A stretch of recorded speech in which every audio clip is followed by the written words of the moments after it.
Hello, yes, good morning, good afternoon, good evening. I was just fixing the pre-show thing because last week you had my audio. Not last week, actually, we didn't stream last week. The week before, you had my audio and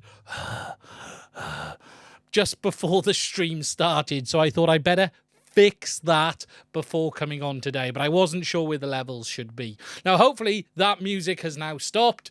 Yes, it's Sunday, and what a night have we got tonight. There is so much to talk about because I haven't actually live streamed since the release of the Avatar goggles that I am shilling because everybody believes I'm now on, not everybody, but for some reason people believe CaddX are paying me and other creators to talk good about them, and we are now anti-DJI because DJI don't pay us, or at least DJI don't pay me, so I'm anti-DJI, but I'm pro-CaddX. So let me get two things out of the way. DJI are a bunch of twats, CaddX are a bunch of twats, Fat Shark are a bunch of twats, Orqa are a bunch of twats, they're all twats, they're all on the same level playing field. There we go. Don't trust any of them, but that doesn't mean they don't make a good product here and there. So, tonight, what we're going to talk about, we got a lot to talk about. So we're going to talk a little bit about the goggles. Just to share with you some additional thoughts. I put a video out yesterday, and they have fixed the analog issue. And look, obviously, as a shill of CaddX, I would obviously put into my review video a fault that they told me they were going to fix, so I could have easily buried it, yet I chose not to because they hadn't fixed it at the point of me making that video. But obviously, I'm not being open and clear with people by making sure that you had all of the information. But no, look, we have, they have fixed it, which is great news, and I did want to put that video out. And the good thing is that means it's fixed before it will get into customers' hands. Secondly, we will talk about the 4K camera that's meant to be coming. I don't know anything, but they are sending me one. And I do just want to say a massive thank you to everyone who filled my social media spam up, kept mentioning my name to CaddX, because CaddX put this thing out, for those who don't know, that said, tell us who you want to review it. And a lot of people put my name in there, and I didn't say a word. I didn't promote it. I just said, we talked about it on my Discord, actually. And we just said, hey, look, they're doing that. That's interesting. But they have reached out. I will be getting it. I don't know when. I don't have it today. We will also talk about this.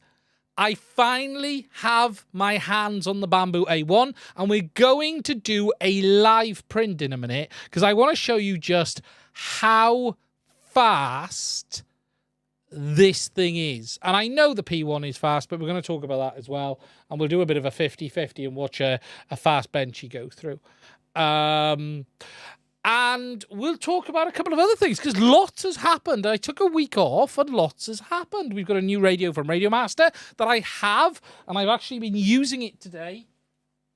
Nearly knocked that camera over looking at the Bambu with the Rover. Look, I'm not a big car guy, but I'm a Rover guy. And it was being used today with the Rover, with an FPV camera on. And I'll show you just a little bit of footage on that.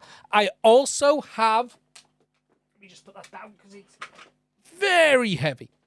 I also have the new Runcam night camera.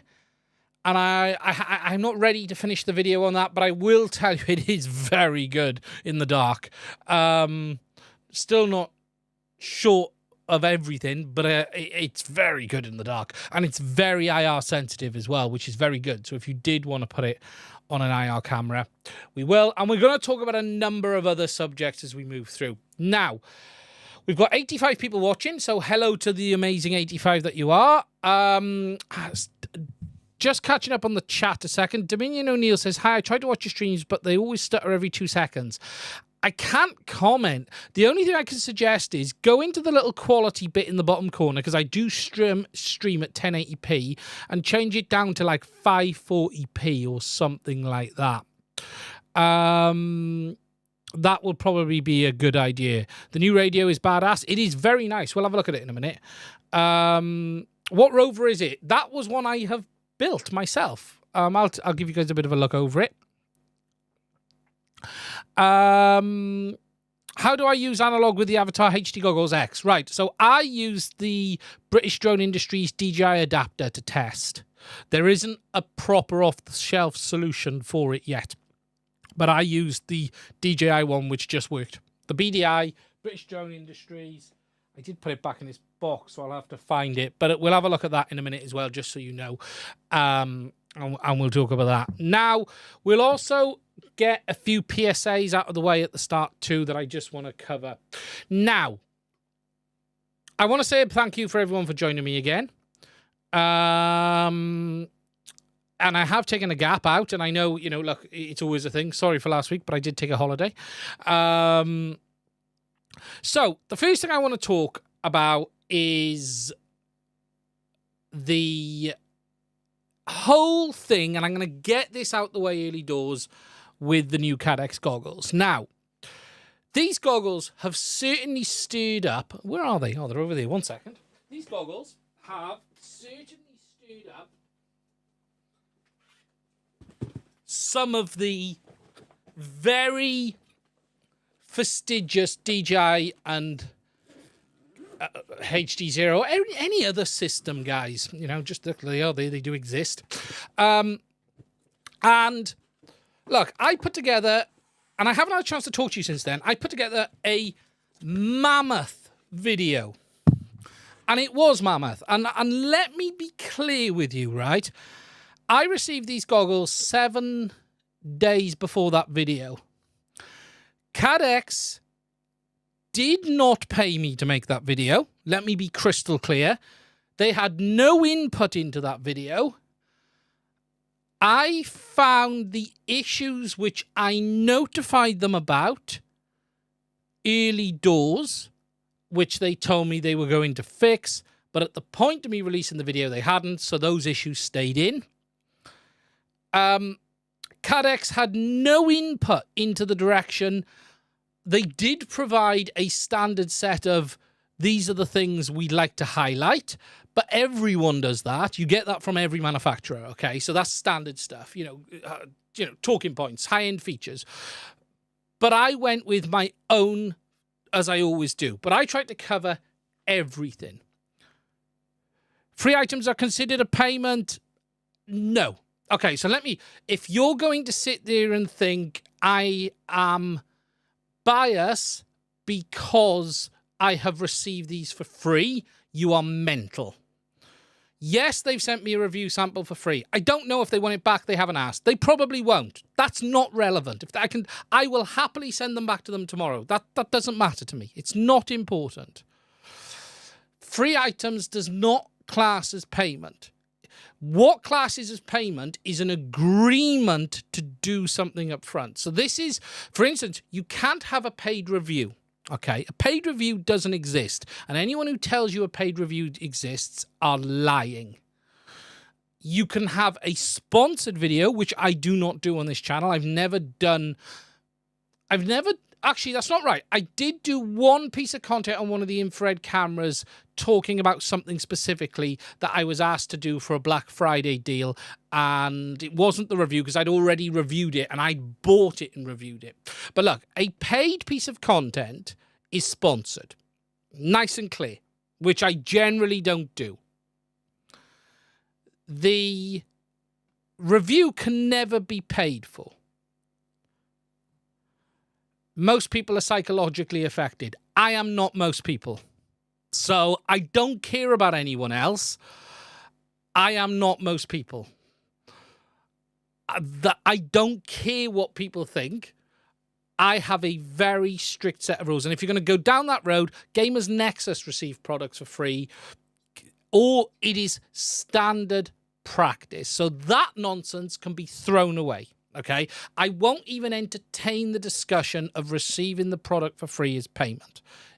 Unless it's a 40 grand Ferrari, the discussion is a no-go.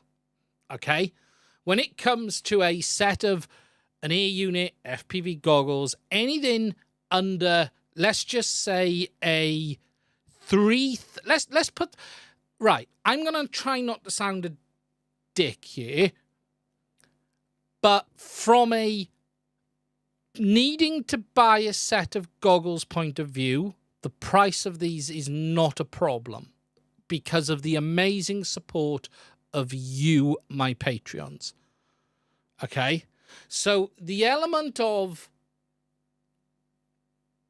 you get to keep it there for your bias, that stands at 50,000. It doesn't stand at 500. And I'm not even entertaining it. It's bullshit. It's nonsense. It doesn't exist. So then you're talking about people who are paid to do reviews. Now, I have never been paid to do a review, and my opinion is you can't have a paid review. You can have a sponsored video where you have to say, like Linus does, is a great example, this company has sponsored us to talk about this today. That's absolutely fine. But to accuse someone and people of being biased because of either receiving the product for free or receiving income from affiliate, in my opinion, is complete and utter BS. Because it's really simple. You have your morals. If you're going to be shilling, you're going to do it whether you're paid or not. Okay? And you're going to do it for a penny or a pound. So you might look at some creators and say they always only say good things. Then you need to make a decision. From my point of view, it's really simple. No amount of money buys my opinion. And I don't care what anyone thinks. Frankly, people can have their own opinion on that all they want, but all I will tell you is, from my point of view, it's bullshit. I will rip any manufacturer apart. I will say how it is, when I want to, how I want to, regardless of the effect. I would never have said bad things against DJI if that was not the case. Because saying bad things against DJI has meant I'm blackballed from reviewing their products. I am not part of their affiliate scheme. I am not even a company they will reply to. So my interest would always have been, of all of the companies to keep on side, is DJI. Okay? And I chose not to because it wasn't the right thing to do. You either and that's the very basics. So receiving the product for free, look, I don't care. It's a £450 set of goggles. I am in a privileged position with the amazing support of the Patreons. Means if DJI launch a pair of goggles tomorrow, I can just go and buy them because of the support of the Patreons of this channel. I don't have to rely on DJI or anyone else sending me the goggles. If the manufacturer wants to send me them, I'm not going to sit here and say, no, I want to pay for them. Because for me, that makes no sense. And here's a real example of that. right? On these goggles, on that review, I actually put on the CaddX affiliate link because it gave you 5% off. Okay? I also did receive a very small amount of kickback on that, but I didn't promote that in the video on purpose. However, that money has just paid for the open IPC gear that I have bought to be able to start looking at open IPC on this channel. So what I do is look at something and go, what is a means to an end? If CaddX want to give my users 5% discount, and I can use that money to then look at a competitive system, then I will. And in fact, I'll use CaddX's money to go buy the DJI system when that comes out. Because it's about integrity and it's about honesty. And all you can ever be is open and honest, and all people can do is decide if they agree with you or they don't. What I won't stand for, and I think I've proved it more than once, is my honesty.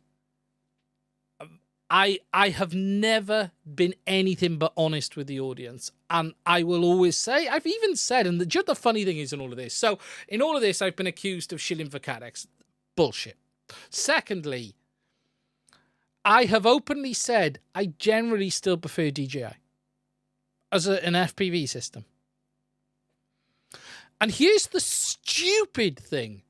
The stupid thing of all of these people going, oh, this is CaddX paying people. The best thing that could happen to DJI users is CaddX becoming a problem. Because DJI being given a monopoly like they've had for the last 3 years in digital FPV is a bad thing. DJI monopoly means the new goggles didn't have analog input. That happened because DJI had a monopoly. The new system didn't have the power options that we wanted, doesn't have mini VTXs, doesn't have all of the OSD. Give DJI a monopoly and they will do what they want and not what's right for the consumer. Everyone should be championing on whoever is giving a real bit of competition to DJI. And many of us hope that was HDZero, but it just doesn't work out that was the case. That's fine. HDZero is a very different system. CaddX have delivered a system that is similar and it competes. And that is the best thing for DJI users, because the more money people spend on CaddX gear is the less money they spend on DJI gear, and DJI have to sit back and then go, why are users not buying our products? And then they have to then look at the competition and say, oh, but they're offering analog input, they're offering HDMI input, they're offering 1S VTXs. Okay, do we want to regain market share? Yes. Then we need to compete with that. So everyone should be pushing for CaddX to do as good as they possibly can, because the rising tide lifts all boats. Competition helps everyone. And this nonsense of one system's better than another, or DJI is always... It's bullshit. We have to have competition, because without it, you end up with the V2 goggles with crap OSD. Okay, they had analog, but the goggles too, crap, limited OSD, limited functionality, and a take it or leave it product. And it's as simple as that. Now, I did put a big post up on Facebook this week about the rumors that some of these people are peddling about this system being a copy. It is not a clone of DJI. I've discussed this so many times. This is not a copy. It is designed to, in many areas, feel like the DJI system, but it's still not a copy of it.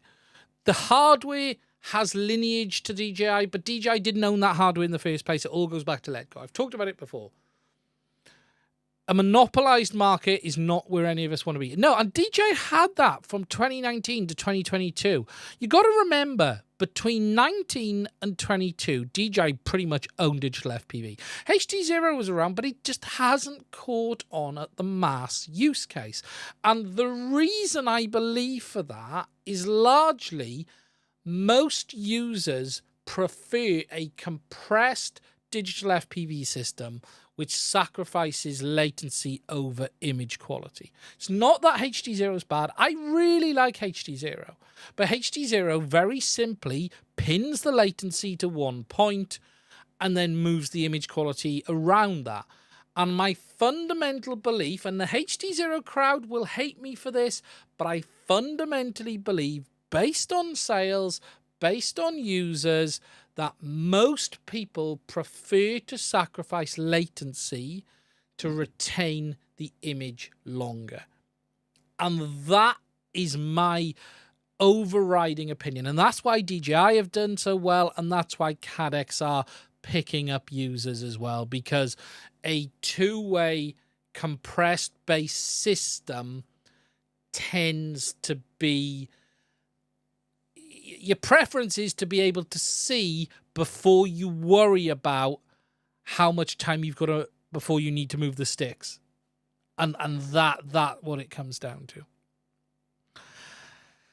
Rob G, yes, and we're going to talk about that in a minute. Let me put that in here as well. So, look, that's my rant on bias. 2 seconds. We need to do that on Rotor Riot. That's my rant on bias. That's my rant on people accusing people of... Like, if anyone thinks I'd sell a reputation and a soul for a set of free goggles, you're mental. You are literally smoking something that I don't want to go near, because it's just never going to happen. I put a lot of effort into that video in a very short amount of time. And look, I'm really pleased with how that video's gone. It's performed very well considering how big it is. I'm really pleased. Look, I've also been very lucky with that video that Mr. Bardwell, he's traveling. So there has been a gap for the rest of us to fill with these goggles. And I believe JB's going to have a review come in. And look, JB will have some benefits to his review, because he's got to see a lot of the stuff we've all said, and he can go and test that for himself, and he'll get to the product in a later firmware version. And I think JB, you know, look, JB will be the man that will sell more of these goggles than anyone, and I'd be really interested to know what he thinks about them, especially optically, because optics are very personal. I think genuinely CaddX have done a good job. They're not perfect, as I've said, but they've done a good job. Now, someone just mentioned, and it's a good time, that interestingly, since the release of these, we've seen some very big price drop on the Fat Shark Dominator HD variant. Now, just to be clear about what I know, these are a replacement for the Walksnail goggle. There is no Fat Shark version of these coming, as far as I know, but CaddX have told me that they are more than happy to work with Fat Shark and support them in the future. What has surprised me, though, and if we go to the desktop, oh, look at that. NVIDIA Broadcast is not working. I bet it's on the wrong camera. Oh, there we go, as always. Doing this live is always a risk. Way, I'm back. Ooh, what am I doing down there? Okay.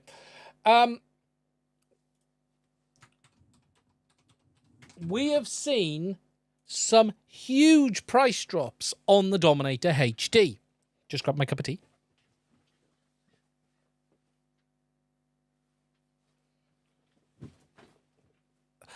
Massive price drops on the Dominator HD. And I'm a bit surprised at this, and I don't understand why. Because whilst CaddX could have ended production of that goggle, if Fat Shark have stock, I don't quite understand why you'd sell it out. You could drop the price to the same as this or a little bit lower, or just hold the price and sell them through your channels as a Fat Shark product. I don't even see that Fat Shark had to do a discount. I'm a bit shocked at this, and I don't quite know where this is going to end up. Now, for starters, what I will say is, I think that is a good deal. So if you're not wanting I/O and you don't need the I/O or the extra features on these, that is a steal of a price. And I would absolutely go for them at that. That is a bargain price. We know the V1 is reliable. We know the V1 is good. Why would you? There's no reason not to get that goggle, honestly. So it's a good deal. It is down $219 off, and that's down from what the price was originally as well. That's a big price drop.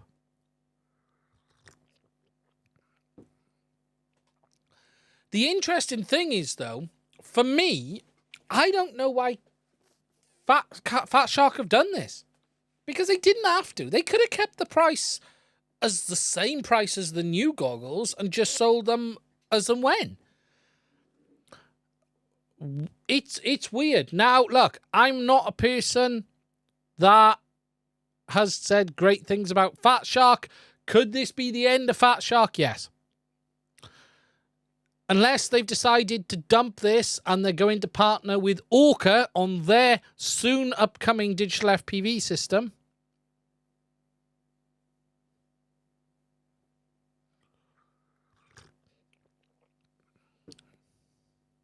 Never gonna happen. So yeah, $380.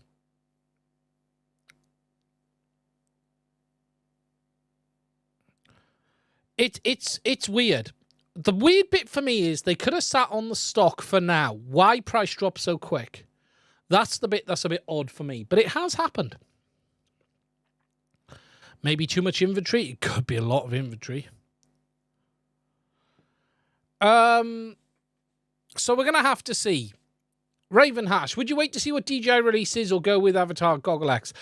Look, from a DJI point of view, I would look at where they're at today and decide if you want to go into that or go down the Avatar route. I wouldn't worry about what they're going to release in the future, because the future is very unknown. It might not be to February or March, and all of the info everyone has had on the on the new the DJI stuff right now is that it's to do with this drone, and there's no hint of 04 yet. So we're just going to have to wait and see. It will probably be sooner than later, but I don't know. I would look at what 03 gives you today and make that your purchasing decision based Avatar HD, not for new goggles around the corner. Any new goggles DJI release are going to be $500-600. That's for sure. They could even be more. So it's a little sus. Yeah, and could Fat Shark be going out of business? I don't know. Look, I've lost track because didn't Fat Shark is no longer part of Red Cat. They were split off into a separate business with Rotor Riot. I don't know the ins and outs of that. I don't even think now they have to publicly publish their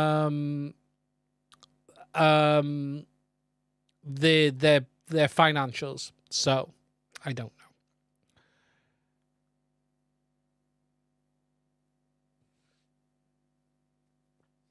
know. In FFPV, did I see the Instagram post? Yes. So, okay, whilst we're on these goggles, we'll get one other subject in on them, and that is the upgradeability aspect. Yes, CaddX are pushing heavily that these goggles can be upgraded, and that is because they are making a new FPV system. We don't know about what chipset. The reason probably is because the AR9201 is basically end of life. It's been end of life for about a year, but it's basically no longer available. The chances are they're going to use a new chipset, dual transmission, more improvements, and that's why they've said these are upgraded. No one knows any more than that. We don't know what the chipset is. We don't know what they're going to do. We're assuming they're staying with Artisan. We don't know they're staying with them. They could go with someone else. They could have chosen something completely different. Raven187, I should do channel memberships. I keep meaning to turn that on. I am going to turn on channel memberships at the end of this stream today. I am going to do it. I meant to do it and I forgot. But look, yes, CaddX are making a new system. We don't know what it is. We don't know even if it's going to be artisan-based. All we know is they're making a new system. They may have chose to go with a completely different chipset. There are others out there. There aren't many, but they may go down the road of some Wi-Fi chipset that will be half as bad and not be as good. We just don't know. But they are making a new thing, and the board's upgradable. And they said it has more range, yeah, but you got to be careful on that stuff. Remember, CaddX officially state the range on these goggles is 4 kilometers, right? That's the official say. So, look, if you're getting 10 kilometers on these, don't expect you're going to get 40 kilometers or 50 kilometers because they're saying 5 times the range. What they've said is 20 kilometers range compared to 4 kilometers on this, 5 times the range. But they're basing this on on being 4 kilometers capable. So be very careful when manufacturers keep saying things like twice the range and all of this. All they're doing is some math to calculate some theoretical distance the RF is capable of going. What you'll actually get in real world could be very, very different.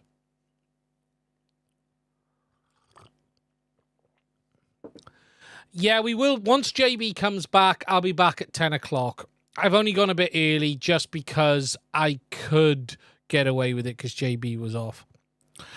Range numbers that they all give is like battery C rating, okay? It's largely BS. People keep saying they look cheap. They look fine to me. I don't... I know there was a lot of criticism on these goggles about the look. I think they were okay. Honestly, I think they're fine. No, Walksnail's official range capability is 4 kilometers. People have flown it 30. But remember, everything has a range 4 kilometers. Just like DJI has a range of 6 kilometers. Fogging is quite bad, but it's not summer for me to check properly. In summer, it could be horrific. Quantity Bay Area, how are you? I'm confused. Walksnail hinted at a new system. That means buy new VTXs. Probably, yeah. So when they are talking about a new system, you will probably end up having to replace the VTXs. This is why I was very surprised they mentioned it. Look, unless they're going to do something that doesn't. That's not to say that if they went with an artisan chipset, that isn't to say you couldn't have compatibility in old mode and new mode with the old VTXs like DJI have ended up doing on the goggles too. There's nothing to say you couldn't have that, but they're working on a new system. It's clear that new system needs new hardware because these goggles will need a board upgrade. You can assume if these need a board upgrade, as will the VTX, but that doesn't mean that that new board couldn't work with the old VTXs either. You're entering O3 versus DJI FPV territory. If anyone is going to make the new work with old, it is CaddX, because they do seem to be wanting to do that.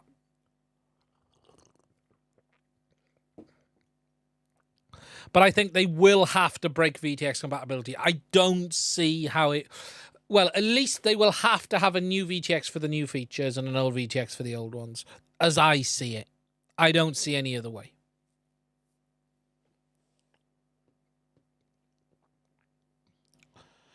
One Willie FPV. I'm a HDZero man, but I'd like to know about the VRX from Walksnail. Is it good use with the HDZero goggles? Absolutely.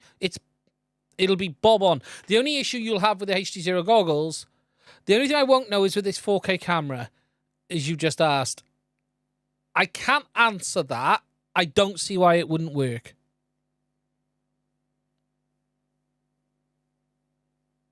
Look, we don't know for sure they can't get the old chip. Look, the assumption has been the old chip is not available because it's been made end of life on Archison's website. But that doesn't mean they're not still taping them out. There are a lot of assumptions in all of this. So, take 04. 04 uses a new chipset than 03. We believe DJI are going to transition everything over as fast as they can so they don't have to make two chipsets. That is belief. That isn't based in facts. We know CaddX are making a new chipset. We believe it's going to have a new SoC.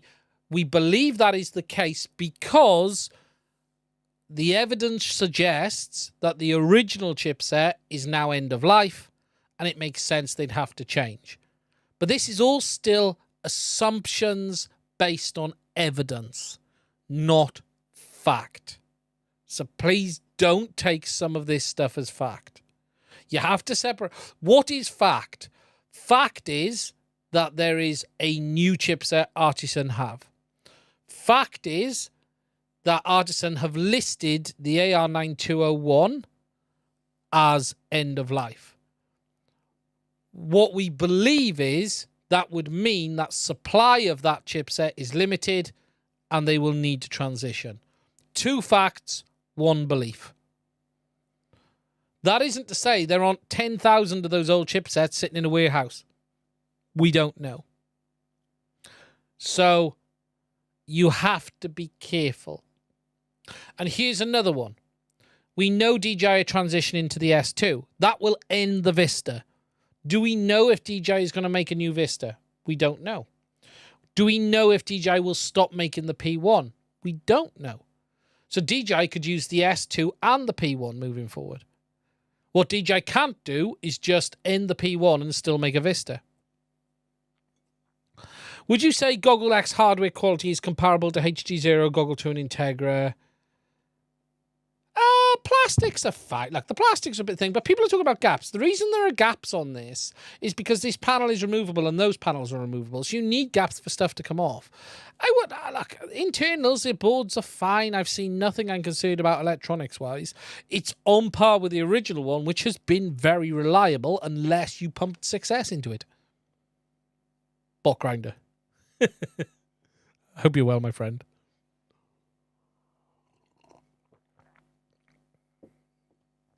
How can Walksnail have a new system when DJI is superior?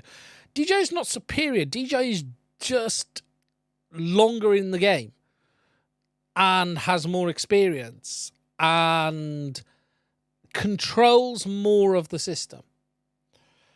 But you also have to remember there are advantages and disadvantages to what CaddX do and what DJI do. Okay, so I'm going to go down this rabbit hole very quickly again, okay? Put that up and have a sip of tea. So, DJI are like Apple. They have their own ASIC. Now, let's not credit them too much with designing it all in-house because they're not a chip designing company. They've had help making it. There are standardized IP blocks in that chipset that have been done in such a way to suit DJI, and then they have control of the software stack bottom to top. The very simplest way to think about the DJI chipset is DJI is like Apple with the M3 as it is today. The M1, M2, M3, whichever one you want to talk about. So the M1, M2, M3, ARM-based cores. Apple don't own that technology. They license it. They put in all the bits they want, the ingredients, and they build their chip and base their software off that. They own the stack top to bottom. They take off-the-shelf IP blocks and then build their own chipset. CaddX is buying an off-the-shelf chipset. So CaddX is basically using like the Qualcomm Snapdragon. The chipset has already been made by someone else to a specification that they feel is right. And then CaddX is twiddling the controls and knobs that chipset manufacturer has given them. So what you're comparing is Apple to, say, Qualcomm. One owns the stack all the way up, but they are both based on ARM. They both have modems in. They both, and in fact, Qualcomm make the best modems, period. So you have to understand, CaddX are at a disadvantage, but they're also not. And that's the thing to understand. Now, should DJI be better than CaddX? Absolutely. DJI have been making digital FPV systems since 2014. They've been doing digital FPV forever. There is no question they should be better than CaddX. But CaddX only have to be 90% as good as DJI and then do better at the stuff that DJI does really badly. So where DJI does really badly is this: behavior, data, and options. So when I say behavior, DJI force you to activate your O3 air unit. They force you to activate your O3 camera if you have to replace it. If you buy an O3 camera off the DJI shelf, it won't work until you've activated it in Assistant and calibrated it. DJI also mine a lot of data on their products.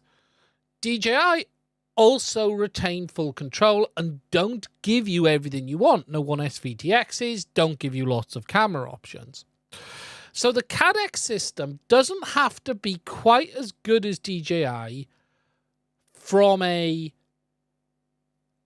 out-and-out image quality and penetration. Let's just say CaddX is always at 90% as good as DJI. But what CaddX are doing is giving lots of cameras, 1S VTXs, no activation. So then you're in this dilemma of going, well, what product is best? And then that comes down to what product is best for you. If you want the very best image quality, then you're going to be going, well, I'm going to have to go with DJI because I want to replace my action camera. That's fine. But then you put up with the downsides: activation, lack of different options, and this. There is no one best system. There could be. If we wanted a one best system, it would be DJI behaving like CaddX. But that is just not going to happen. If you wanted the very best system that could possibly exist, would be DJI 03 with CaddX Vista and lots of camera options, a 1S VTX, analog input on the goggles, and full OSD for the community. But DJI are never going to do that. So you're left with CaddX are filling a gap that DJI are not. And that's the good thing. That's a real good thing. It's options, because the last thing anyone wants is no options. So that's where we're at. It's a long rant. At least CaddX are listening. I'm not saying they're perfect. Hell, I've ripped them apart enough times. And I'm actually not telling people to go out and buy these. If you don't want them, don't get them. Buy the system that suits you. But there is no best system. There's only what system is best for you. Now, one last thing I'm going to say on this before I move on, and this is with regards to these. The FPV goggles version 2 and version 1. We're going to be heading to a period that these are gonna fall under DJI's end of life. So just be careful if you're buying a set and you have problems used. There aren't that many spare parts available for these out there, but because they're basically no longer available, DJI start to drop support for their products after a period of time, and we're heading for that on the V2s. So try not to damage yours if you've got them. The best is what you've got. Get out and fly. It's that old camera. The best camera is the best camera you have is the one that's in your pocket. There you go.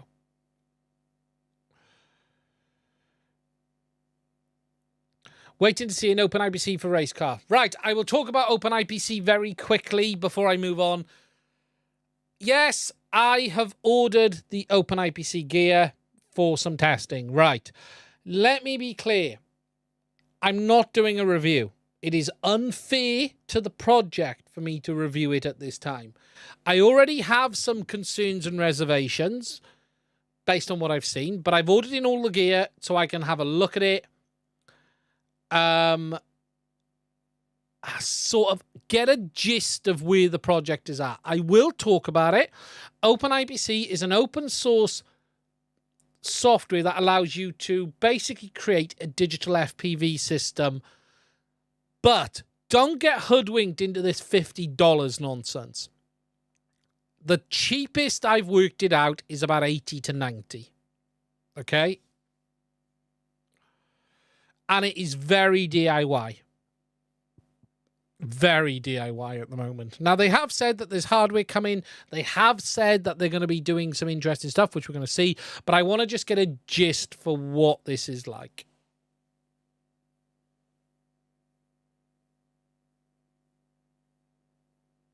DJI basically has no reason to cooperate with other systems. That's wishful thinking. What's the code base it's written in? I actually don't know because a lot of it's in Russian. It's off-the-shelf hardware, so you can use a certain type of Wi-Fi adapter and a certain type of CCTV camera. And the idea is the OpenIPC software actually runs on the camera's ASIC. There's a system on a chip on the camera. You don't need an Arduino or a Raspberry Pi or anything between it. It's camera directly to Wi-Fi adapter. But we need to understand how it performs, how it breaks up, how it handles penetration. There's lots of unknowns.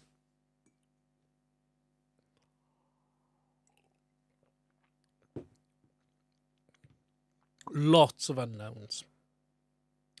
Now, look, CaddX is doing a much cheaper FPV system than DJI at the moment, and there's a reason for that. They have less. Yeah, they're using H.264, but they are H.265 capable. It's rather interesting, but I don't want people to get...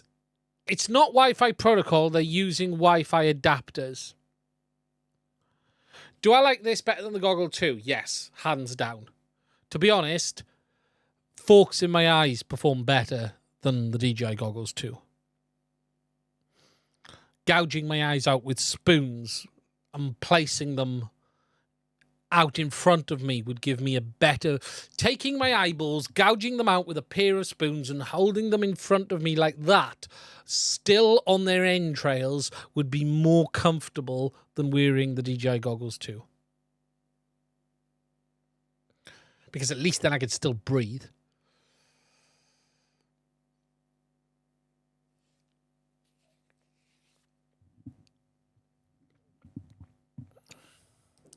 What do I think about TBS future, especially with the ExpressRS? TBS is a hard one. Personally, my opinion is TBS needs to start making Express LRS gear, and they need to be doing it quick.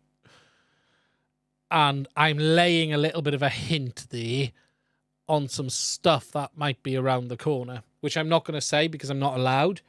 But what I will say is this. We have seen loads and loads of 2.4 gigs Express LRS stuff. We haven't seen lots of 868 and 900. Well, not up until now. I'll leave that there. The one advantage Crossfire has had is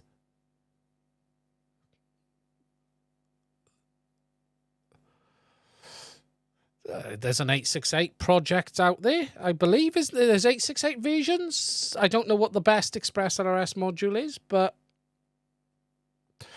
yeah, I think Crossfire does work. Yeah, and I think Express LRS, and I got two devs here I'm going to upset now. I think Express LRS needs to do more to make user setup better. Not a lot. Not a lot. I still do not like the binding process from scratch. I would love one button binding. I know. And I've been using the power it on 3 times method. I literally used it today. Literally on this radio here. And there's something I don't actually understand on that. Here's a question for the devs in the chat, the Express LRS dev team. And this is the new Radiomaster radio. I was away when this came. When you bind with the power way, how does it work when you want to bind it to another receiver? Does the radio always create the same code and pass that to the receiver? Or does it generate a unique code every time? And then every time you did it, you'd lose the binding to the other thing? But I want a button.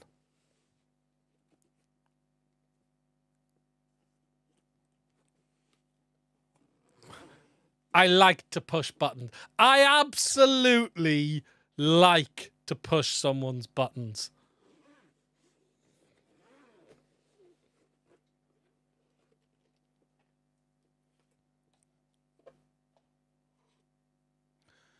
The TX bind code is always the same. Okay, cool. Thought it was. So if you did that on every radio, it would always just work, yeah. Radio side binding is fine. It's just the bloody receiver. I just want a button on the receiver that binds. Or as I said before, I have said this, and I can't remember what I said, Wes. I told you about this before. A receiver that is unbound automatically comes on in binding mode and will bind to the first transmitter that is put in binding mode. So a brand new receiver, but that relies on the firmware they're sending, being in the right mode. I would just love it to be a little bit easier. But yeah, I think there's been a lot of 2.4 gig Express LRS gear, and I think Trappy has had Crossfire 800 megs to himself for a long time. I love the binding phrase. Don't get rid of it. For me, the binding phrase is fantastic. It is good. But for new out-the-box users who don't understand it, a button would just be really good. I haven't had a chance to play with Gemini yet. I've been waiting for modules to come in. I've emailed all of my contacts at Beta FPV and twice. Manufacturers are shipping house is already bound and that. Yeah. And I bet they're testing them at the factory and that's what it is. I've emailed everyone, my contacts at Beta FPV twice, and they've failed to respond. So they're not going to send me a Nano G module. So I'm going to have to order one. But I've been waiting for them to come into stock in the UK. And they haven't come in. Yet. I've been waiting, rather than get one in from China, I've just been waiting for it to come in from the UK. But at this rate, I'm going to have to order one from China. So, yeah, I've been waiting for the Super G. Is it the Super G or the Nano G? Whichever one it is.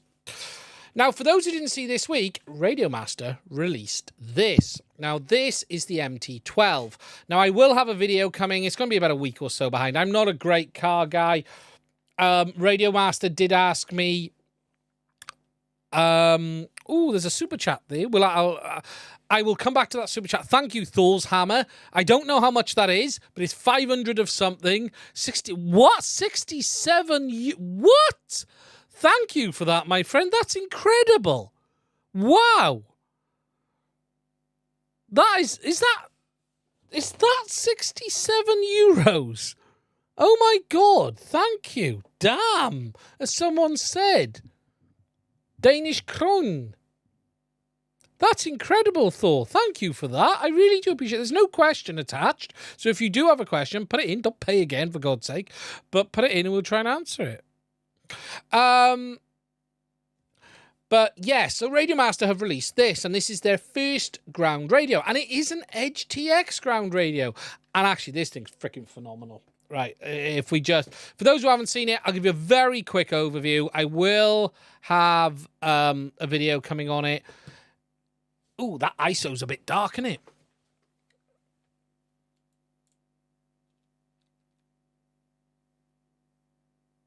Let me just... Well,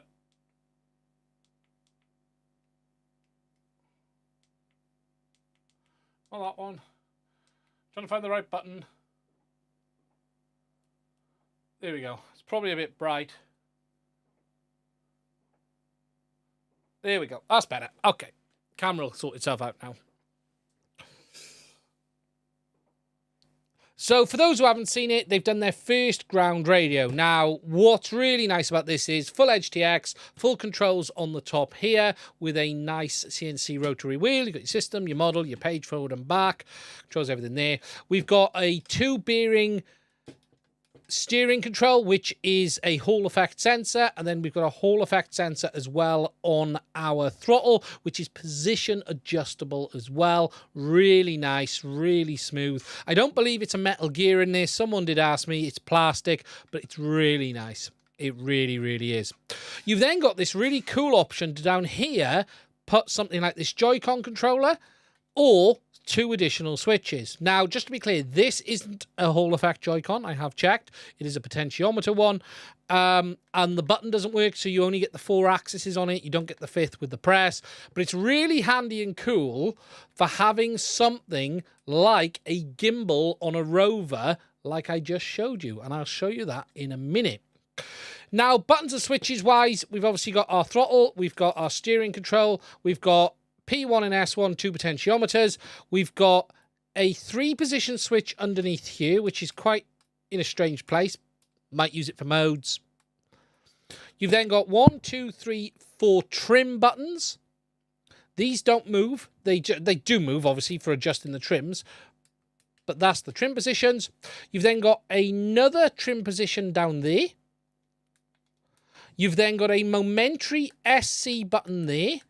And an SB button there, which is momentary as well. So what you can actually do is press that one with your thumb upwards. You've got that button there, momentary there, throttle there, pots there, steering there. It is a really, really nice radio. You can see it got wet earlier. It rained when I took it out. And I'll actually show you a quick run on this in a minute because I took it on the rover for a spin. And what I've actually done is set it up so this controls the gimbal on the hand. For our drovers, once the Mavericks brand's finished, 100%, Wes, I was using this. I put a receiver in my Ardra rover today, so I wasn't using it in Mavlink mode. I was using it in standard mode. But yeah, it'll be really good when you get that side working. And look, this is a really nice radio. Now, I do have a teardown of this coming in the video as well. I don't believe anyone else has done that. I'll say this, the BOM on this is quite high, I guess, from Radiomaster. There's like 8 boards in this radio. Really nicely well made. Really cool to see a proper HDX ground radio. It's been a while since I've used a ground radio, and I was using it on the rover today, actually. And I'll show you this bit of footage because it's quite a bit fun, actually. Let me just get it in the right position.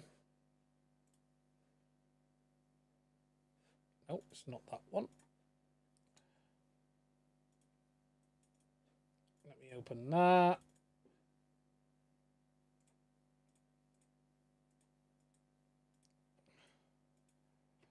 Now this subtitle's off. Let me just get this in the right one. You don't want subtitles. Subtitle track disabled. Desktop view. Now this was a test that I did with the rover today with it. And I was using it to control, obviously, the rover, but also the gimbal on the rover, as you'll see in a minute. Now the funny bit is, at the end, it started to down. So by the end of this video, you'll see it raining. There you go. I'm using the Joy-Con on the bottom to control the gimbal at the same time as driving, which is just really cool. Really cool. And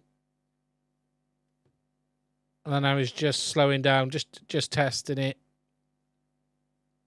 This is actually the DJI FPV system being used here.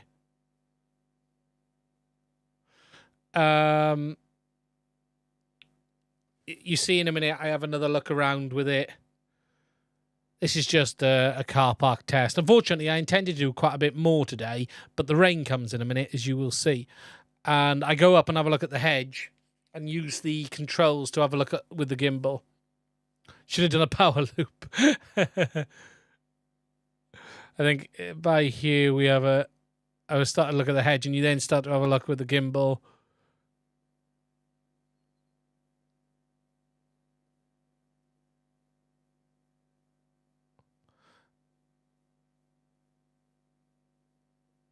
And now you'll see in a second it start to rain. And when I say rain, right, my God, does it come down?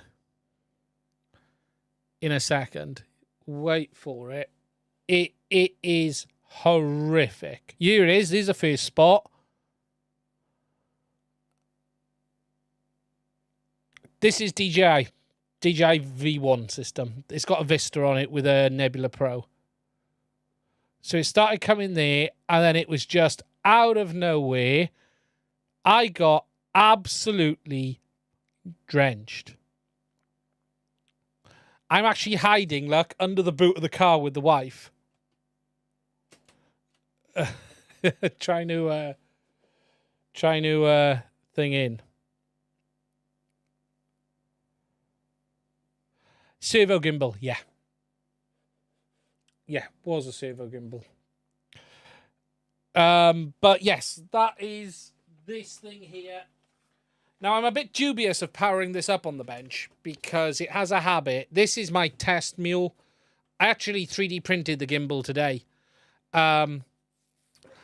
This is my test mule, and it does weird stuff at times. This thing has a habit of trying to shoot itself off across the table. Let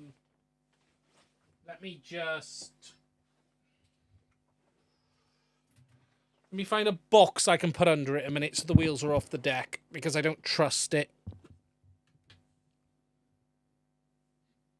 I just want to show you the camera more than anything. But yeah, I don't trust this thing. It has a habit of going for a run. So. And then I got to plug the receiver in afterwards.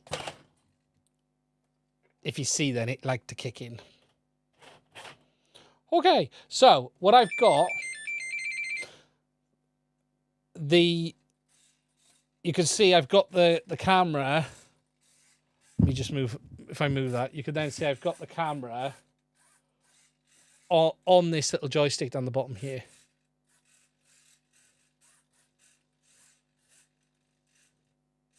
Which was allowing me to look around. Which is really cool. So as you're driving it, obviously we've got our, you've got your controls on there. And then you can just independently control it like that. No, I didn't notice the reception change when I look around. It was pretty good. Yeah, that camera does move. He's... with head track would be awesome, yeah. But what's really great on this radio is you have that that joystick on the bottom to do that. Really cool. Really cool little feature. So I was hoping to do a bit more, but it absolutely bucketed it down today. But yeah, the reviews are out of this radio. Mine will probably be next week. Now, I don't know if I'll even get it finished this week. I'm not phoning it in. Is what I'm not willing to do. Is sit here on the bench and just go, oh, this is how the radio is. That's how it works. I always try to make sure if I'm doing a review, I've used it properly. You should get a cheap crawler. Yeah, I'd like to get into a crawler, to be honest. It's cool. That rover's my Ardra rover test mule. It usually has Link in it, and it's still got the flight controller in. I've just had to disable it for a minute. It's running on Express ELRS directly right now. But yeah, I wanted to do like some going through the grass and the trees with it and stuff like that, but unfortunately the rain got us today. But the radio is out there. It comes in this really nice case as well. Double-sided case. Lots of accessories with it. The kit that they got. I think it's $130. What I'll say is, on that radio, is it 130? Let's have a look. Yeah, $130. I bet you their margin on that radio is very low. Very low compared to their other products. What I can tell is the BOM is a lot higher. Something I've noticed on a lot of Radiomaster's modern radios is they've got really good, almost one-board solutions. So their whole radio is built on one PCB, largely, or two. One with the RF module and one with the main PCB. That thing's got like 7, 8, or 9 boards in it. And that all add costs. All of that puts cost into the build.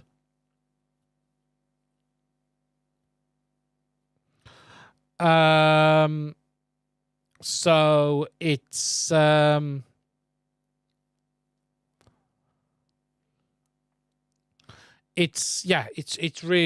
cool, but it's a nice radio. I don't know, did the devs, did you guys get your hands on that early?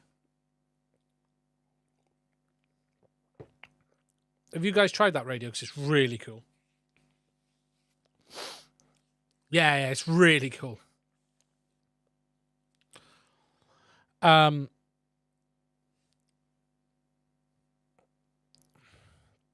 It's really cool. So, okay. Right, I just want to catch up on the super chats a minute before I move forward, because I think there was another one came in. Jesus, we've had a few tonight. Ian F. Right, Quad Bay Area. I'm confused. Oh, no, there we go. Oh, no, we had another one from Ian F. Thank you, Ian. Thank you for that. I do appreciate it.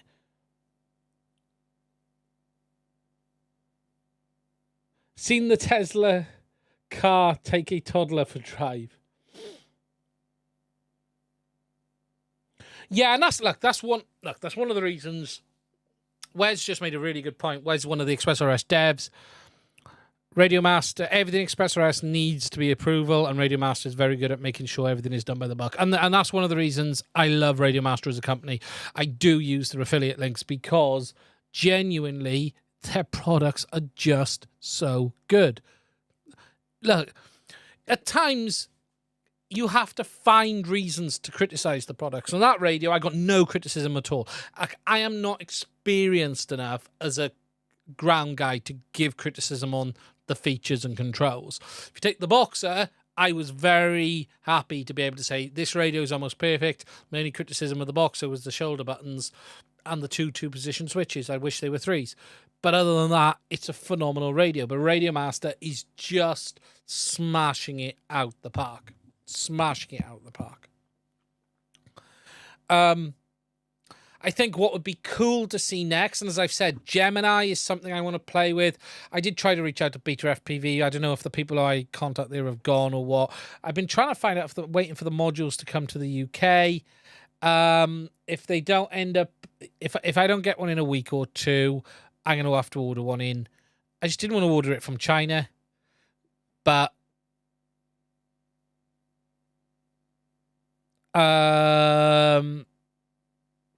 it's an interesting thing, but I want to talk about Gemini more as a technical overview than, hey, this is good or this is bad. It's not really about good or bad.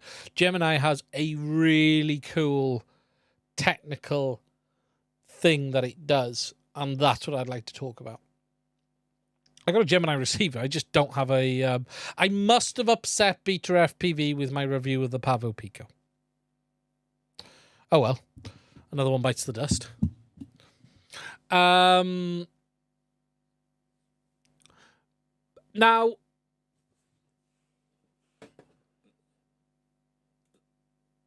We've talked about that. We've talked about that. Right. Burn all those bridges. You can't be a shill forever. Pocket's a great radio. Pocket is an absolute phenomenal radio. To be honest, the Pocket's become my bench radio. I just use it in here. It's just my bench radio now for testing, flying the whoops around here and stuff. It's just phenomenal. I wouldn't use it as my everyday, but it's a phenomenally good little radio. Right. A couple of things before we move on. We need to take a look at this. And I should say this. And what we're going to do is we're going to go over some very things quickly. And then we're going to start a benchy on that, which will take 17 minutes. And we'll see what it comes out like. Before we do that, though, I do have a video coming on this tomorrow. But for DJI O3 and FPV users, your options with regards to the O3 camera... Actually, let me start that again, because I might cut this as a thing. Right. DJI O3 has a lot of great features, but it also has some quirks as well, and one of them is the camera. The O3 camera is very specific. There is only one of them available for the O3 system. That camera is bound or paired to the O3 ear unit. It's both calibrated and has to be activated. The O3 camera doesn't have a M12 style lens. It has a proprietary lens, and that lens isn't compatible with anything else, and it isn't even easy to change. If you did want to replace the camera on your O3 system, you can buy them. It is available from DJI for $110 or £89 in the UK. And yes, I did say the camera is $110. Now, there has been something that people spotted that might have been a cheaper alternative. And that is what I'm about to show you here, which is this module that was found on AliExpress, which is genuine new camera chip module for DJI Avata drone O3 ear unit, camera lens assembly chip spare part. Now, when we look at this, it is identical to the O3 and Avata camera. Now, I have one of these. It's actually in here. It's in the house, as does a number of users. And unfortunately, the bad news is it will not pair to an O3 ear unit. You cannot get this to work with O3. It will tell you that it requires calibration and it isn't activated. It will not activate or calibrate via the DJI Assistant software. So as a replacement camera module, this is no good. The only thing you can do, though, is rip the lens off it and use that lens on your existing camera board if you're brave enough to do that, because it is glued. Now, this is part of one of those things that really winds everyone up about DJI, because why does the O3 camera need to be activated? Why does it need calibration? What we think the situation is with these modules is they're probably being sold by the factory before they've actually been into DJI. And as a result of that, they've not actually been added to the DJI serial number database. And as such, they haven't got calibration data and they haven't got any data in the background. And that's why when the users buy them and try to use them, they don't work. It is $47, which is half the cost of an O3 camera, so you could use it as a $47 lens replacement, but what you can't do is use it as a full camera replacement. It is a bit of a big shame, to be honest, because this O3 camera is bloody expensive, but unfortunately what it isn't is a cheap alternative to getting an original from DJI. Really, that's about all I've got to say on that one. Now I'm going to leave that tea. Before we move on, I'm going to have a beer. Oh.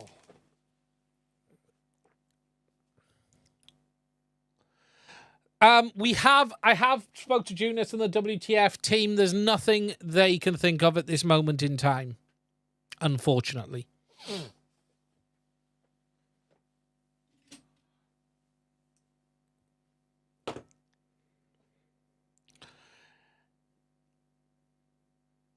I scratched my O3 lens very lightly into a volleyball court sand. Yeah, it's very easy to scratch is the O3. It really is. Yeah, it's bad news. Right, before we open this, it's time to talk and test this. So Bambu have finally sent me, and actually I shouldn't say finally isn't right. Bambu have sent me the A1, which I will be doing a review on the channel once I've had plenty of time on it. What I do want to do, though, is we're going to do a quick test print, and we're going to see, and I want to show you how long it takes to do a benchy, and then we're going to take a look at how well that benchy looks. Now, I say this, for a bed slinger, right, my God, this printer can move. So, what we're going to do, first of all, is get it going. So let me go back onto it. I'm going to appear here. I'm going to go into print files, and I'm going to go that benchy there, that there, that there, and that there, and it says it's going to print this benchy. It's going to print it in 17 minutes. Will it print TPU? Absolutely. Did you hear the music then when it started printing? It sounds like a Samsung. It sounds like that is the entry-level printer that they released earlier this year. Now, it does have an AMS module. So if I just shift to the side a little bit there, you can see that that is the external AMS module. I'm not doing, it is direct drive. I'm not doing multi-material at this point. We're just doing single material. But what I want to demo to you is just how fast this printer can print. And I also want to show it to you ejecting its filament because it's very funny. And I did, I'm going to do 1,000 frames a second on this. And what we're going to do is let this print in the background. What does it preheat the filament? I don't quite know what you mean on that. So what it's going to do now is get itself ready to print. It's a Bambu. It takes a bit of time. And I'm going to open the cider.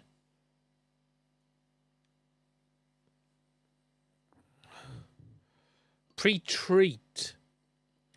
There's nothing specific about the filament. I'm just using standard PLA.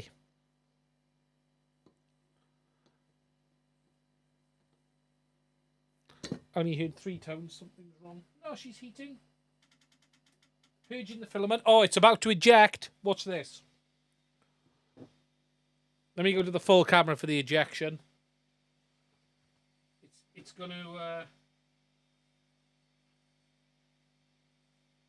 You've got to see this. You got to see this. It's out of focus. Ah, I missed it. I was refocusing and it moved. Bugger. It's already done it. Dang. Right. It's going to do it again in a minute, don't worry. That's what the director said. So, we're going to let it do a 17-minute benchy. I'm going to try and just open this cider. And then we'll talk about the next subject while it's doing it. Now, the nice thing is, it's doing its input shaping. I can talk about the next subject because it's not that loud.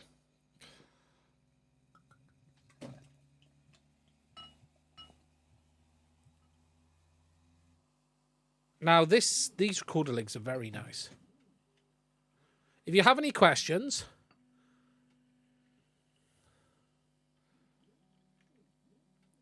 I actually needed some ice with that, ideally. It's the last day of my holiday.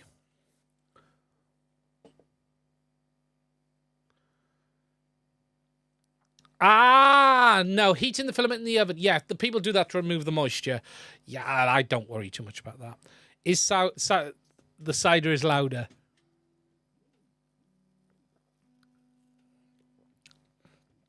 It's doing all its calibration steps at the moment, so we're going to let that.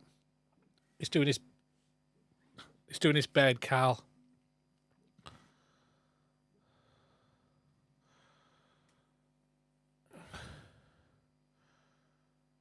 Yeah, I'm a Pepsi Max man. Oh, is it going to do it again? No, it's not purging yet. I want to show you it purge again. The P1P is phenomenal. What I will say, though, is if you don't need the build volume, in the prints I've done on this already, I'll be honest, I think this is probably going to suit 90% of users. It does calibrate every print, but you don't have to. So, for instance, if you would have to calibrate if you've turned it off. However, no, the 17 minutes is including the calibration. You have to calibrate if you turned it off, but if you do one print and it's calibrated, you can just go through. Yeah, look, this is a cheap printer, $299, remember. We'll do TPU. Oh, we're getting ready. We're gonna get ready for the money shot again. There. You're gonna go full screen on that.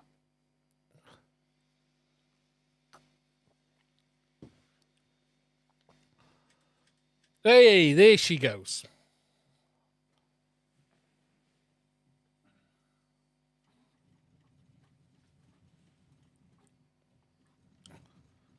Now, I'm just gonna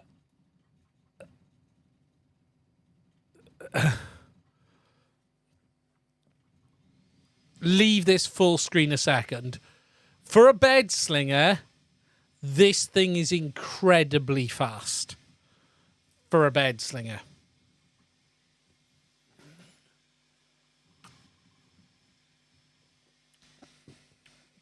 And I mean, and this is on 100%. This is not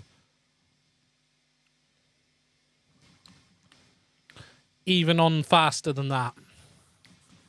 Bloody, it is incredibly fast. Will print TPU as well. And genuinely, right, I think for a lot of people, especially in FPV, you don't need a bed bigger than this.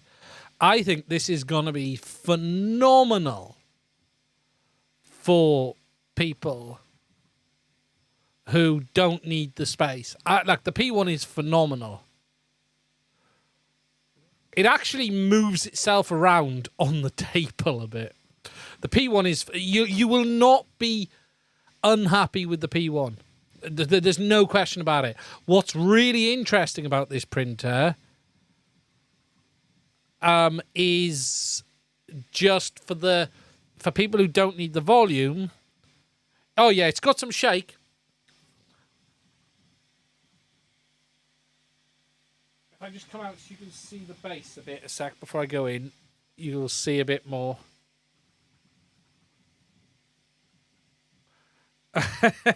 Yeah, I remember when everyone used to say you have to. Yeah, look at it. Look at it. It does move on my table here a little bit. Someone actually printed on one of these, right? Hanging it from a rope. I don't know if you guys have seen this, and I need to find it. Someone hung this printer from a rope on its arm, and it printed perfectly. Yeah, it poos not as it... Yeah, it does poo. But, now I'm going to get back in nice and close so you guys can see, because I think you should see it in a minute, because it really starts to move in a minute.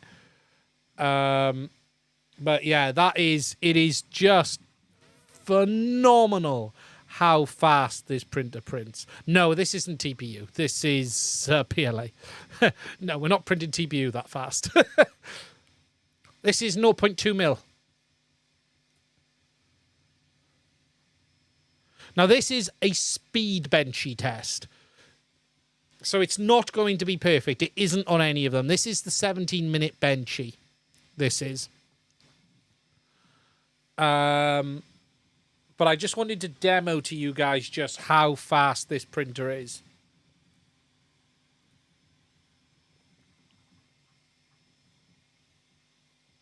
What I love about fast printers, right, is you can basically watch the layers go down. It's just incredible. Just how fast these printers are.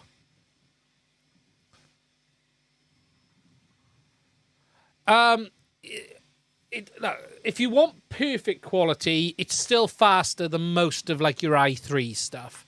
You're going to be talking, I think if you want a perfect bench, it's like 35, 40 minutes, which is down from the hour and a half on like the i3 series.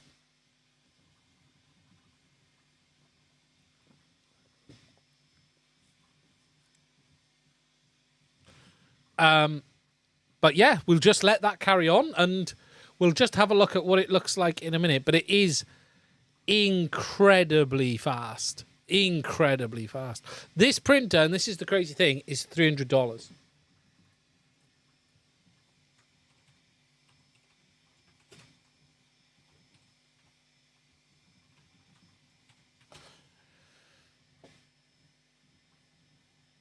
It was Muse that did the hanging thing. Make a Muse, that's it. It is a hell of a bit of kit. Now with the AMS, it's more expensive. What's it currently printed at? I don't know, because this is a pre-sliced file. What I know is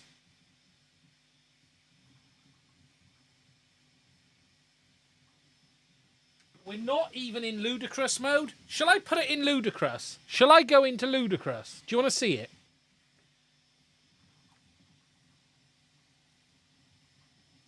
There you go. I've just pressed ludicrous mode. Let's see what it does.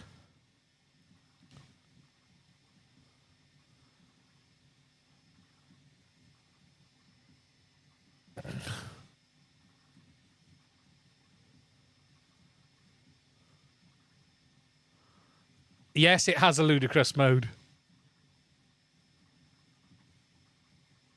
How much with the AMS? It is more expensive with the AMS. Let me just have a look on Bambu's website. I haven't actually... I think, is it 5? Let me just get the price in. I'm just bringing it up now. Seizure mode.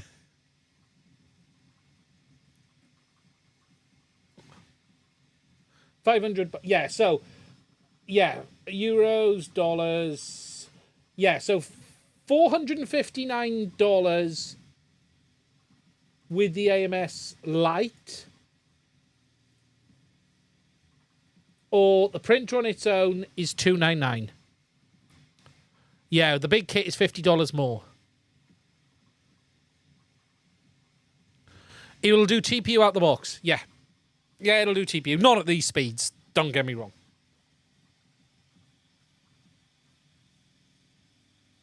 Pull that back a bit so you can just see it. How fast that is actually moving. Now, obviously, ludicrous mode...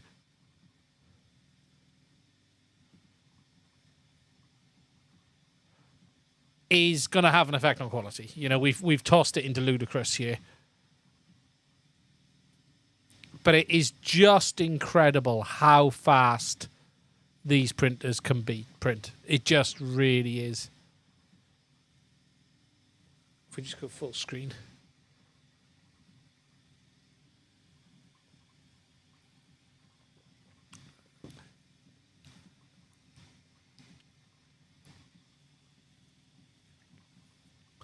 At the end of the day, you'd never normally be printing this fast. You know, this is like your car can do 160 mile an hour. Most of the time, your print is slower than that. This is PLA. Standard PLA. It's not fast PLA. Can it print PETG? Yeah, absolutely. The only things it can't really do is your ABSs.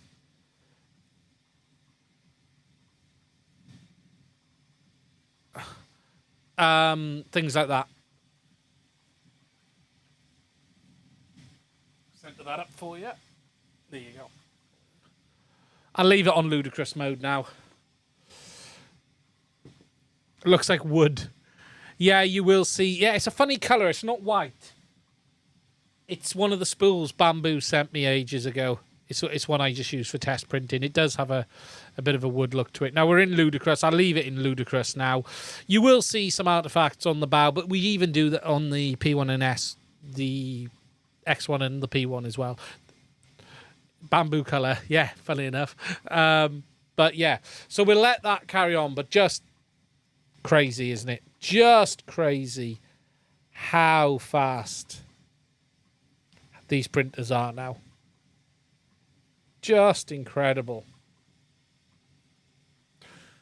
3D printing looks good live, doesn't it?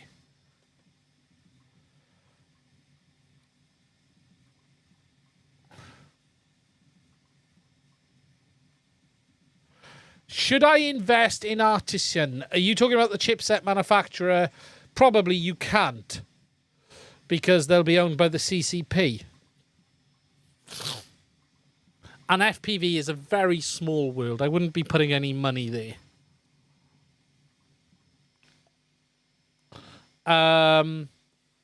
Okay, if you guys have got any questions, you could print an ear with that PLA. Anyone want to buy an Ender? Super Deluxe is not. I'm done.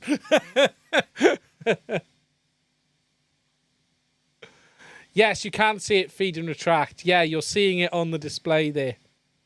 Yeah, obviously there will be a full review of this printer coming in a few weeks. This is a Benchy, a very fast 3D Benchy. So it's not going to be perfect. It's going to have some artifacts. It's, you know, but I just wanted to show it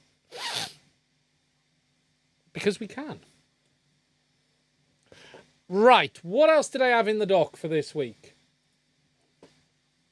Bambu, Avatar, CaddX 4K. I've talked about everything.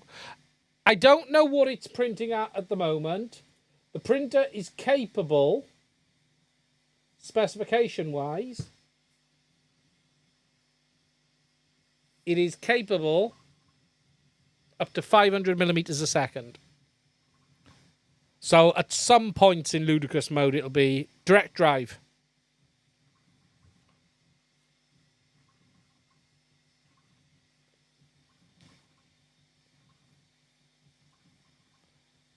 Did I do the latency test on the CaddX Goggles X? Yes, and I have published it.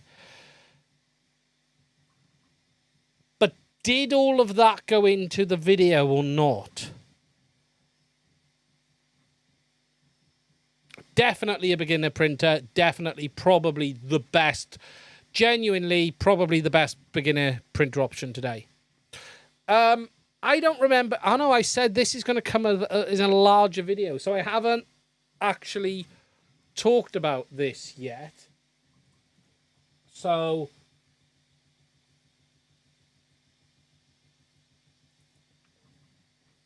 this,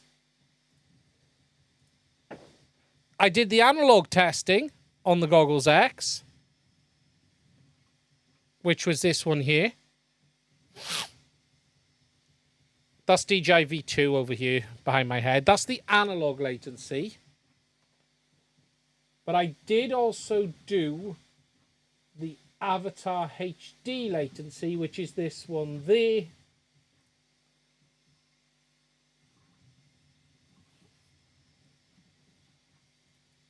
Which is the latency test there.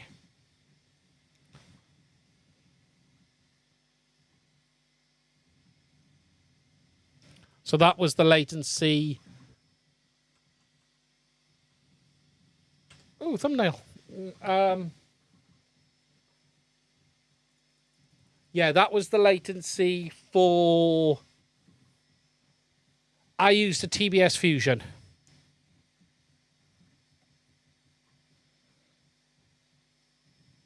So that's the digital latency. That's the analog latency, done with a TBS Fusion.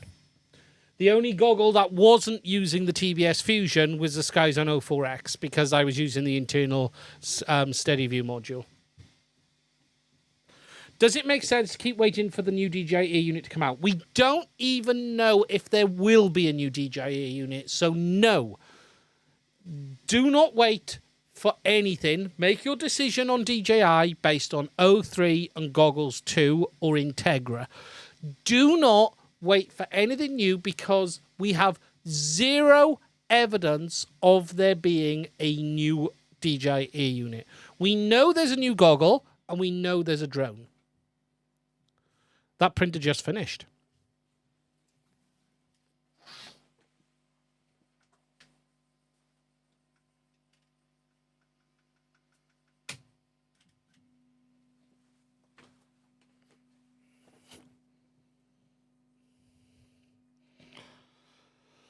Now that's too white.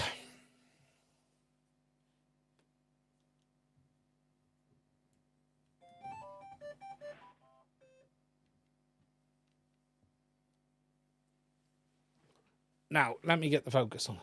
Now, there will be some layer. We've got the usual benchy layer mark down here. That is typical. You pretty much get that on all speed benchies. For those who don't know why this exists, this is here because that's the point the floor starts inside the boat and you get a difference in the cooling on the layers. So look, you're going to get that in any benchy that prints fast. The only way you don't get that is when you print a slow benchy. Okay, so that's the first thing you need to understand. That one there and this one up here. When you're printing benchies in under 40 minutes, you're going to be seeing this. That isn't really a failure. That is inherent behavior of the print. So if we look at the bottom layer, now I think they've modified this because I can see inside, so there's only one layer on top, which is a bit weird. I think that's the file. I need to have a look at it. The bridging is there, but there's some gaps on the bridging. It's almost like there isn't another layer on top of the bridging inside, so I need to have a look at that. I'm going to put that down to the file more than the printer at the moment. If we then look on the side, elephant, yeah, it struggled at speed. Remember, mind, we were in ludicrous mode then. Overhangs, it has struggled a little bit. We've got cooling issues at the front here, to be expected, and the overhang sags a little bit there as well. But for a 17-minute benchy, overall, I think that's come out very well. It's not perfect. I don't expect a 17-minute benchy to be perfect. You shouldn't ever expect a 17-minute benchy. What we're looking at are holes around. How round are they? That's pretty good. Arches, overhang, slight drop on that overhang, but not terrible. No stringing. Top looks good. Top surface looks uniform. The square hole at the back looks correct. All the top layers look really nice. Slightly flattened out up there. Considering how fast we printed it, steering wheel looks good. The bottom is far better than the hull. The bottom layer is perfect. It's just, I think there's not another layer in there. They've taken a layer out of that for speed.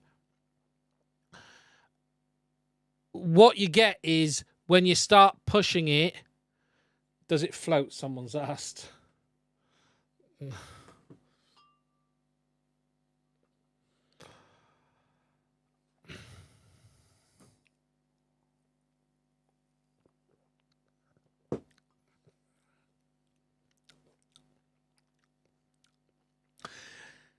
And it has a slight woody aroma to it as well. Yeah, the lower centimeter was before we stuck it into the other mode.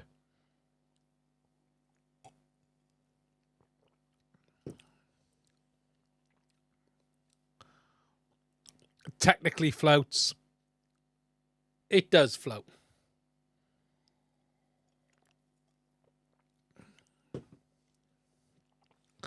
I'll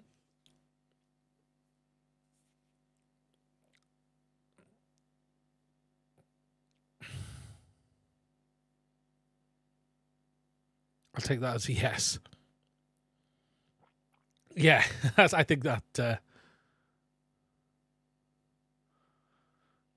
what vintage is that PLA? That PLA is quite new. It's not old.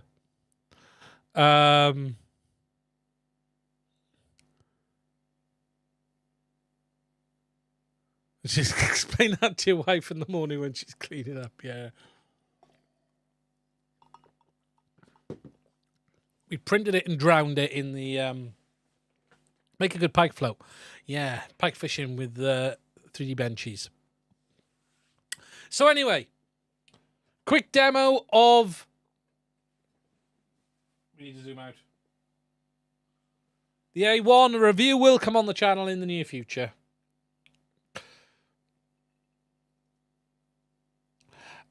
I don't believe it. Worldwide wise, they've been a bit slow customer care wise, I think, when they had their expansion, but they're getting on top of everything as far as I'm aware. No major issues. Prince Ice Cubes in the shape of everything. Yeah, pretty nice. That would be cool. Yes, there'll be TPU prints. I haven't done any TPU yet. I know it does it fine, but I will... look, this printer for the review is going to be based on it being probably... Is it the ideal printer for FPV? Most stuff we print, the biggest thing most people in FPV print is a GoPro mount. That's like the biggest thing we tend to do. Move outside of FPV, you might do some others, but most of it is GoPro mounts. So the question is this the simplest out-the-box 3D printer that just works? And that's really what it comes down to. Can't Fly FPV, thank you for the $10 super chat, my friend. I really appreciate that. Antenna mount, not everyone has a GoPro. Yes, or an antenna mount. Yeah, I mean, biggest it tends to be is the GoPro mount. There's not a lot bigger than that I can think of. You tend to print prop guards. Prop guards? Yeah, I don't know how many people actually. Front bumpers and arm guards. Yeah, you get front bumpers on that build plate. Prop guards you'd struggle with. For cine whoops. Yeah, it depends the size of the cine whoop.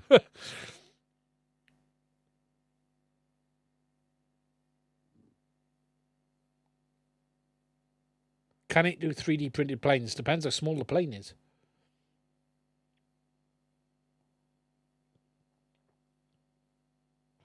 Bigger build volume is what I would say. The P1, the reason to go for the P1 over the A1, bigger build volume. Core XY.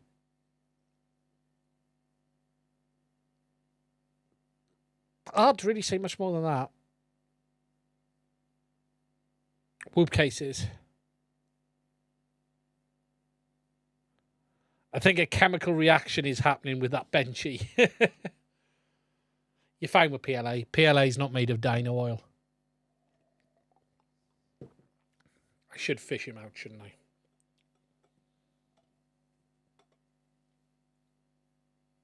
If I leave it in there too long, it'll discolor.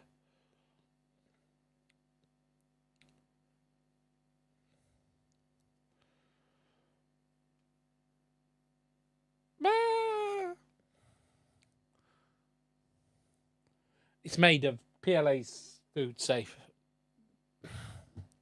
Flew my Walksnail warranty replacement V1 goggle today. Beautiful. Oh, I'm glad. How do you get all these free things? Bambu is a complicated one. I actually know people at Bambu.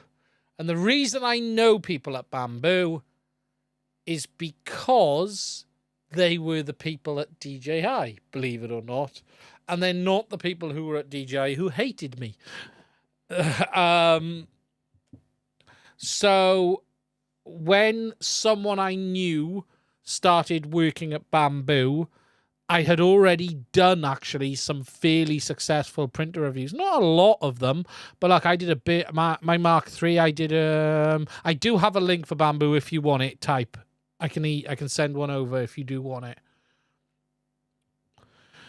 Why is latency so high on Goggle X? Do you think CaddX will be able to improve it in future updates? What latency? Analog or digital? Because if we look at the analog first of all, so Goggles X, this is the analog latency.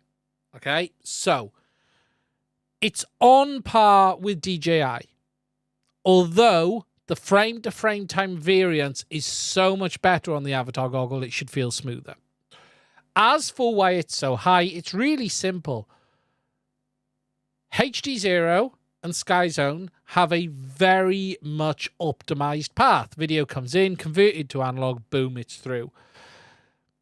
It'll be the ADC. Now, I don't know, can they speed up the ADC? We don't expect it to be the HDMI switch. The chances are it's the ADC. Could it be optimized? I don't know. We know what chipset they're using. I just don't know what else they can do. Because what's happening is that analog is likely being converted to either HDMI or display port. That's then going through a switcher. That's then going into the display driver. That's then going into the displays. The Skies on 04Xs do have HDMI in, so in theory there'll be a switcher there as well. But yeah, maybe they can optimize it. Maybe. I don't know for sure.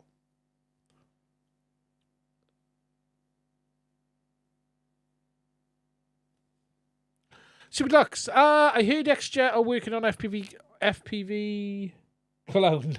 Yeah, I know Bruce is working on a problem with Karens at the moment. And if you don't know, please do check out Bruce's XJet channel. He is suffering some issues with his local council, and please do go support him if you haven't seen it.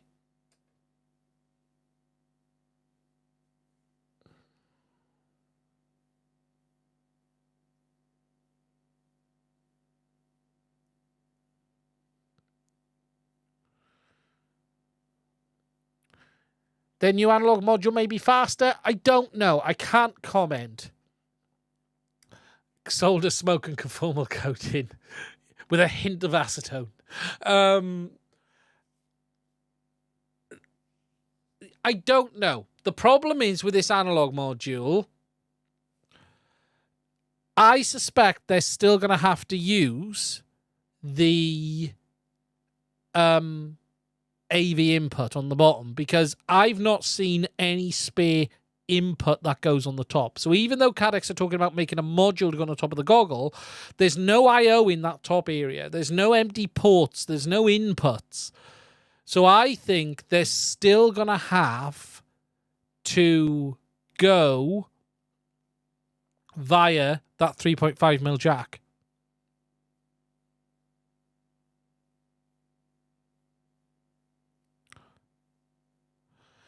But I don't, if that's the case, it changes nothing speed-wise, because it still has to go through the same conversion process. Remember, the issue here is the conversion process.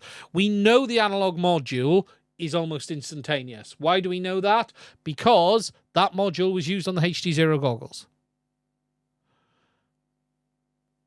However, there is no I/O. Firework. There's no I/O in the top of the goggle that they're going to go into. So I don't, unless they optimize the conversion path, I don't see it coming down. I still don't think most people will have a problem with that analog latency. Most people, I think, will be okay. I don't recall anyone complaining that much about the DJI Goggles V2 latency, and it's horrific. But it's not the numbers horrific, it's the frame-to-frame variance is horrific. Because 1 second the DJI is giving you like 30 seconds of latency, and 1 second is giving you 50 seconds of latency. It's all over the place, depending on when your frame comes in compared to where the display buffer is writing. Whereas you don't get that on Avatar. The Avatar goggle is consistent the way it's writing the frames. Because the way DJI works is very different to the way OLED goggles work. The DJI V2s, right, generally always start writing the bottom third of the frame first. So the bottom third comes in, and then they stop. So the easiest way to think of how the DJI goggles work, they don't just bring the frame in progressively. They bring part of the frame in and stop, and then bring in the top part of the frame. The point between those two can be 20 milliseconds. So if the camera right happens to be in this bottom quarter, it will appear straight away, and then there might be a 20 millisecond pause, and then the top half appears. But if the camera right is actually at this point here, it's going to bring in a blank bottom frame, wait 20 milliseconds more, and then bring in the top frame, which may be only in the last line of that top frame. And then you have to wait for the next roll round, and that's why it can be 40, 50, 60 milliseconds. The latency on the DJI FPV system is done in a very weird way because the V2 goggles is all over the place the way it displays the frames.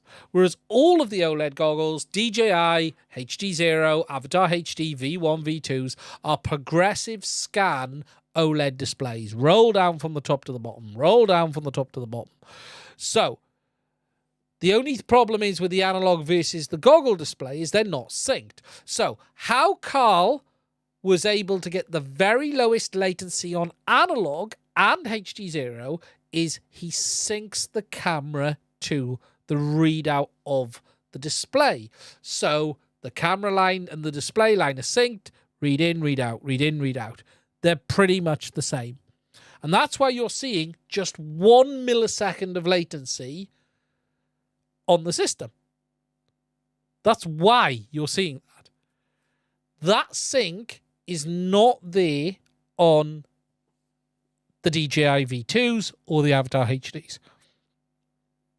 So, depending on where the camera is, will depend where your display sync is. So your camera could be right up here and your display is down here. So then you're always going to be lagging almost a frame behind. But if your display is here, and if your camera's here and your display's here, then you're okay because that's going to follow it in.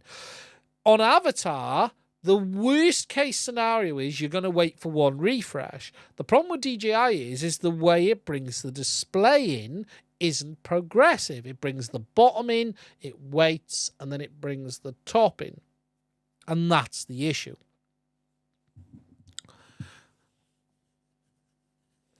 Hello, just arrived to the live stream. Where in Europe can I find the Dominator HD Walksnail sale? I don't know in Europe. I don't even know if they've been dropped in price in the UK. I haven't actually looked. If I go to Hobby RC are a UK dealer. Are they doing it?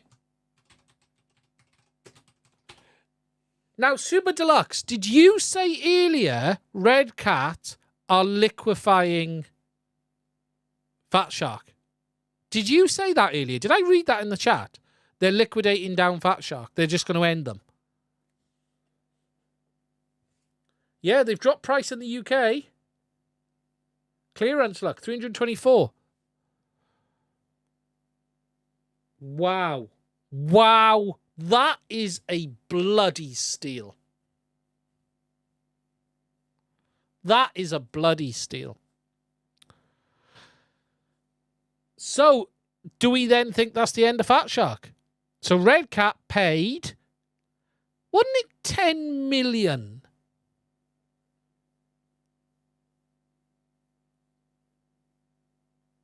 Wasn't it 10 million Red Cat paid for Fat Shark?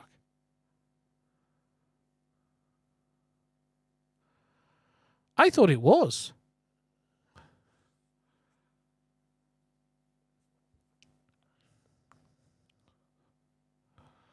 That is a video in itself. I'm going to do that now and cut that because that's a video story in itself. That is a video story in itself.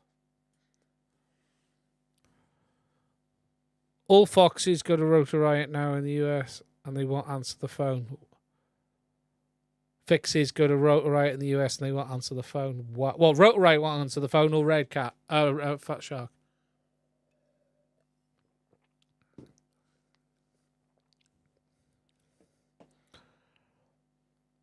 That's incredible.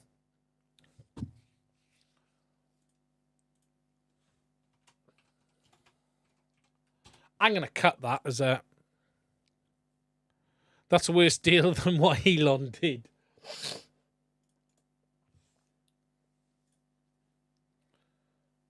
Wow. Wow, wow, wow, wow, wow. That's incredible. That's incredible. That really is incredible. We're going to cut that now. In a minute. I'm going to cut that before at the end of this stream. That's crazy. Right, guys. that's all of the subjects I had for today. So there's 222 of you. We'll have a few more minutes of questions if you have any. From me this week, you're not going to hear... There's a couple of little videos I'm going to do, but other than that, I'm getting everything done in the background.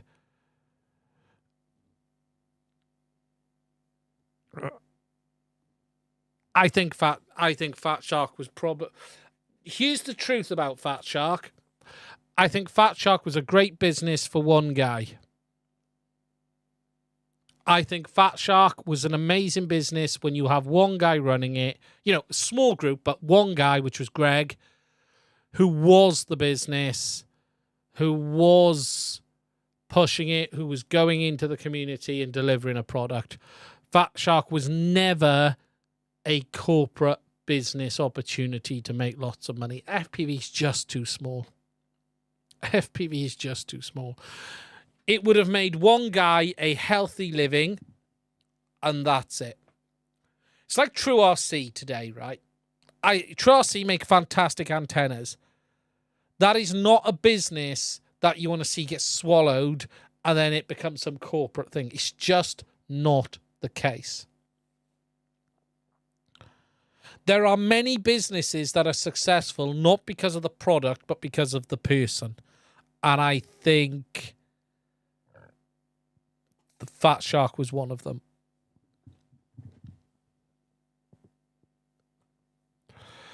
I'm thinking of pulling the plug on the Goggles X. Is it worth it? It depends what you're after.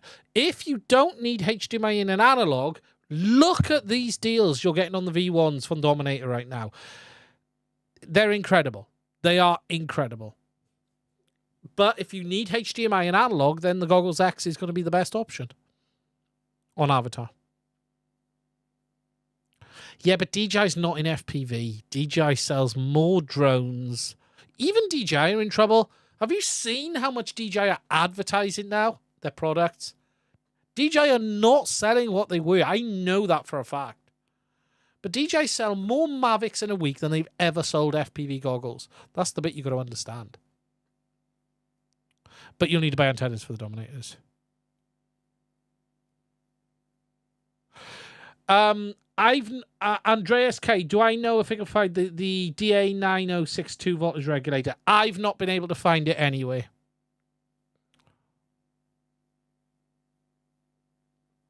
The Avatar works exactly the same, apart from we don't believe the V1 can have 1080p 100 mode. Now, the display chip is limited. So the V1 will not be able to do 1080p 100, but the V2 can. So if you need HDMI input and output and 1080p 100, then you've got to go for the V2. Goggle X.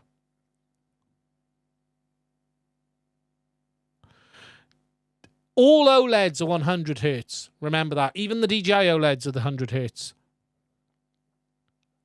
It has a minor effect on latency, but that's the price you pay for OLEDs. All OLEDs are 100 Hz. There is no OLED goggle that does 120 today. Only the V2s do 120. The V2s technically do 144. But remember, the V2s are end of life. They're not available anymore new. The DJI V2 goggles are no longer a DJI sellable product. They no longer exist. They're only in the used market. The DJI Goggles 2 and Integra are both 100 Hz as well, because they're OLEDs. But you lose on latency, and that's why 03 has a little bit more latency. But here's something that DJI 03 is doing that the V2s can't do. The DJI Goggles 2 and 03 basically have FreeSync. Just like I said earlier with analog, where they synchronize the display to the frame rate and link it line for line. The V2s are LCD, as are the V1s, but the V1s are 120 Hz. The V2s are actually 144 Hz when used with the FPV drone, but 120 Hz when used with the DJI FPV system, or 03. And then the Goggles 2 and the Integras are 100 Hz. But where you lack, you will gain in smoothness through the OLEDs, the progressive scan of the display. again, I now understand why a number of people said they hated DJI because of the latency. And I don't think it was the latency. I think it's the way the frames are delivered. It's horrible on the V1 system. It's horrible on the V1 system. It's just bad in every way.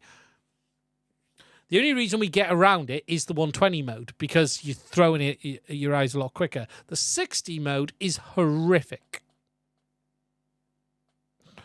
Will V2 secondhand go up in price? Yes, probably. Or no, depending on what DJI do next. Remember, the V2s are heading for end of life.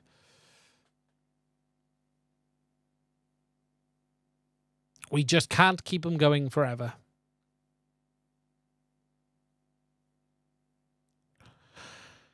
Now, I'm going to wrap this one up there, guys. I want to say a huge thank you to everyone who has given a super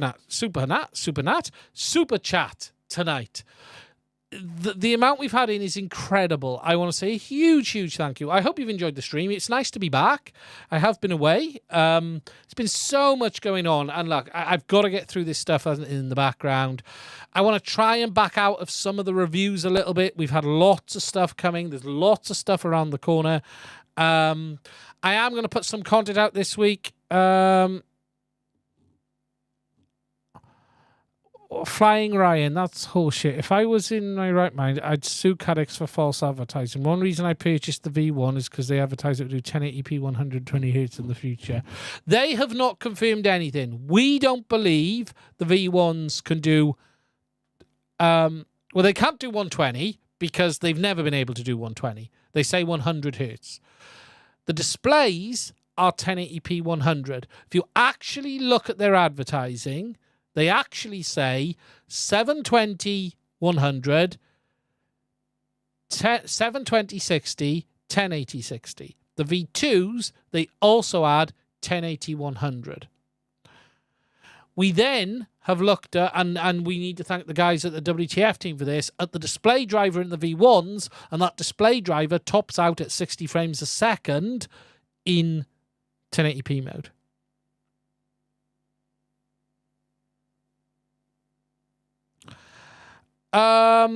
Rotor Shot FPV, thank you for the £5 $4.99 super chat. Love what you do, thank you. Such great content. Should I stick with the DJI V2 goggles Vista or go 03? The great thing is you can keep the goggles and go and buy an 03A unit.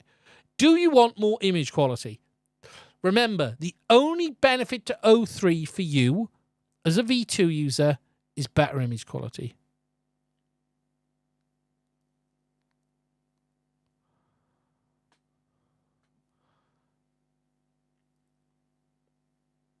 $720-100 is fine on the V1s.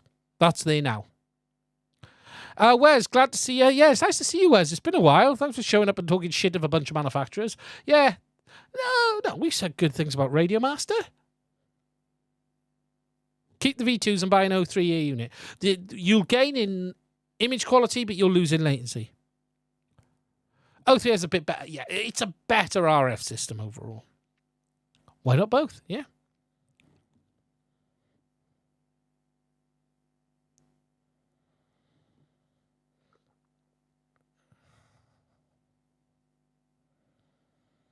We'll be interested to see if Fat Shark go. Wow, can you imagine if Fat Shark go under? That's huge. I won't be shocked. Anyway, I'm going to leave that there. Thanks everyone for the super chats. Stay safe.